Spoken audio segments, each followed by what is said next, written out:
Is your home spotlessly clean? Do you weigh yourself multiple times per week to make sure you don't gain a pound or lose a pound? Are you seeing in these ways or other ways that you have a perfectionist streak and you're seeing that perhaps this may be why you're having some trouble sleeping? Well, if so, this video is for you because perfectionism is exactly what we're going to talk about today. In fact, we're going to talk about where this comes from. We're going to see when perfectionism creates suffering for us and what to do if you've suffered from perfectionism or as a result of it. And the reason we're talking about this today is, as almost always, it is because I recognize very common thoughts, common ideas, common reasons for trouble sleeping from clients and followers. And this idea is very common. Like, I think my problem is perfectionism. I've seen this many times. There was one client I worked with the one-on-one actually multiple times over Zoom, and she saw this so clearly. And another student we have right now in our immunity program said the same thing. So those two people kind of like made me think about this. And so yeah, without further ado, let us get into it. Let's talk about perfectionism and where it comes from. And this first segment of our class today, I've broken up into an A and B section. And we're going to look at it when it comes from the inside and from the outside. And so starting with the A section here, I want to say that we are all wired for survival. In fact, anything that is alive is. If you look at, a tree, why does it have leaves and roots? Of course, it's all for survival. The human brain is the same way. We're all really, everything that's alive is really wired for survival. But that doesn't mean, all living things are the same, right? So imagine a bear, okay? Imagine a mama bear who has a few cubs. Well, this mama bear will actually allow her cubs to play under a tree where, the trunk has been like, I don't know, damaged by a burn or something, and it's almost about to like collapse, like break, and the tree's about to collapse. But the bear will, happily allow her cubs to play right under it because, you know, her brain can't imagine what could happen. A bare brain can't go like, oh, that trunk is almost broken. If there's just a little bit of wind, it will fall, and it could fall on my cubs. They just, the bear just doesn't have that capacity. But of course, we do. The human brain is a storytelling machine. Did you like that? I didn't say survival machine. I know I said storytelling machine this time, a little different, but but I think it's helpful. It's a storytelling machine. It can tell so many stories. It can tell a story of like, oh, if I don't get my kids into the right preschool, then they won't be ready for that. They won't get into that college, and that, oh, I have to get. Like, we can create all these like, these stories, an incredible amount of stories, right? Which the point here is that to some degree that gives us an advantage over the bear in this example, like, or other mammals. Like, we have an advantage. We can see things far ahead and we can prepare for them, which creates a great advantage. We can prepare for every imaginable scenario, and easily, what can happen because of this is that in our mind, maximum preparedness can equal maximum chances of survivals under all circumstances. We can think that subconsciously or consciously, we can think that the more prepared I am, the easier, the more likelihood that I or my offspring will survive. That equation can easily happen. And so this is where I think perfectionism comes from, because like being maximum preparedness is like perfectionism in my thinking here. So perfectionism, I think, can come from the inside this way, and it's an expression of our will or design to survive, if you will. Now, this similarly but differently, I think perfectionism can come from, quote unquote, the outside. And again, we are all wired for survival, including like people around us. So from society, we are often rewarded for preparedness. Starting like in school, we get high grades if we do good and if we're prepared for a test, etc. And that's just because society like rewards this, because in a way our collective mindset wants all of us to survive.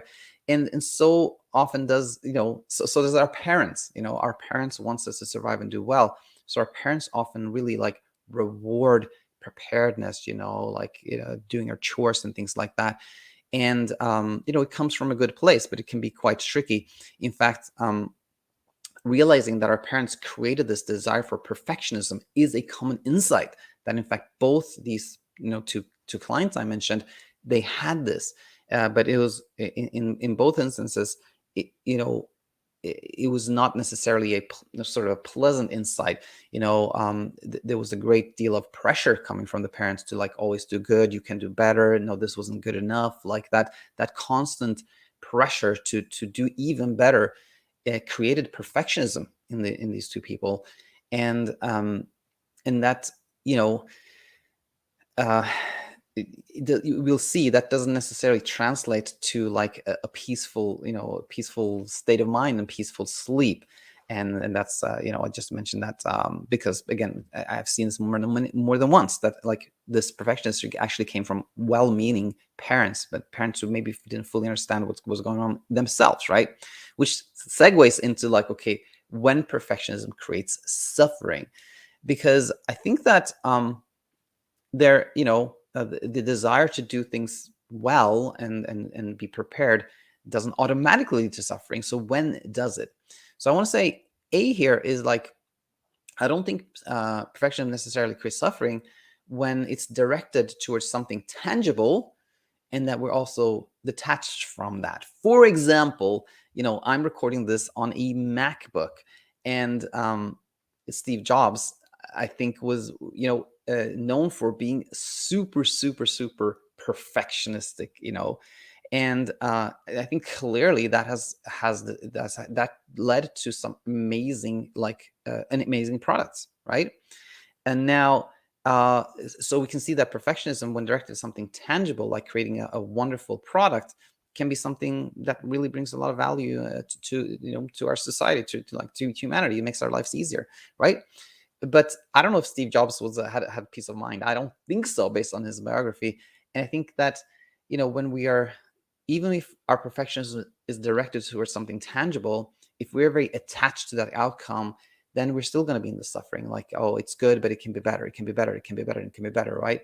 Um, so I think that's tricky. On the other hand, you have an artist or maybe an athlete or anyone who's like really wants to like do their absolutely best work, but at the same time see that, well, if it didn't happen that time, it didn't happen. If you're detached from it, I don't think there is necessarily any suffering there. So perfectionism doesn't necessarily have to lead to suffering, but I think when it does, when it is all but guaranteed to do so, is when it's directed towards our inner landscape, like our thoughts, our emotions, or expressions of our inner landscape, which is, for example, how we sleep. When perfectionism is directed in this way, I think things become very, very tricky, because the fundamental truth in our teaching is that peace of mind and peaceful sleep, they are effortless. They truly come from a place where we're not attempting to achieve anything, right? So the more, because they are effortless, then more effort leads to the opposite. Like the more effort the more we try to become calm, the more anxious we become. The more we try to sleep, the less we sleep, right? So the more we deploy effort to improve things, the more we actually struggle. And I put the word improve there because this leads us to see so clear that, when we're not just trying to improve things, but we're trying to make things perfect, we can really see how that leads to struggle, right? If we're not only trying to sleep all right, but we're trying to sleep perfect, and we're trying to do everything perfect in order to sleep perfect, we can see that leads to a lot of struggles with sleep. So again, perfectionism directed towards kind of our inner landscape leads to struggle. So now we've seen where it comes from and when it creates struggle. What do we do? Well, no surprises here. Similar things, but before you say, okay, I've heard everything, there's actually a really nice insight that has come from a lot of clients that I want to share towards the end here. So with that said, yes, what to do?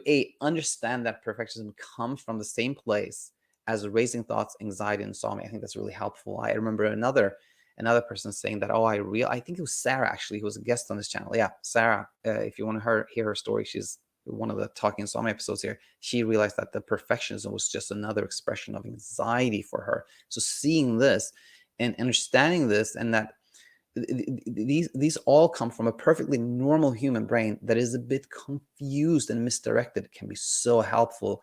We're not blaming ourselves for being perfectionist. We're seeing that, aha, the perfectionist is just really my brain wanting me to survive, trying to do, trying to help me, but it's directed, towards this inner landscape. It's trying to perfect things that become more elusive the more we try to perfect them. That I think can really, really help. And then B is deploy understanding and kindness towards like society and our parents and ourselves, of course, that our parents, they don't want us to suffer, but sometimes they think they're helping us by pushing us towards like more preparedness, etc. Not their fault. They're just a little there's misunderstanding on many levels there, and the more we can deploy understanding and kindness, the easier things get for all of us, I think.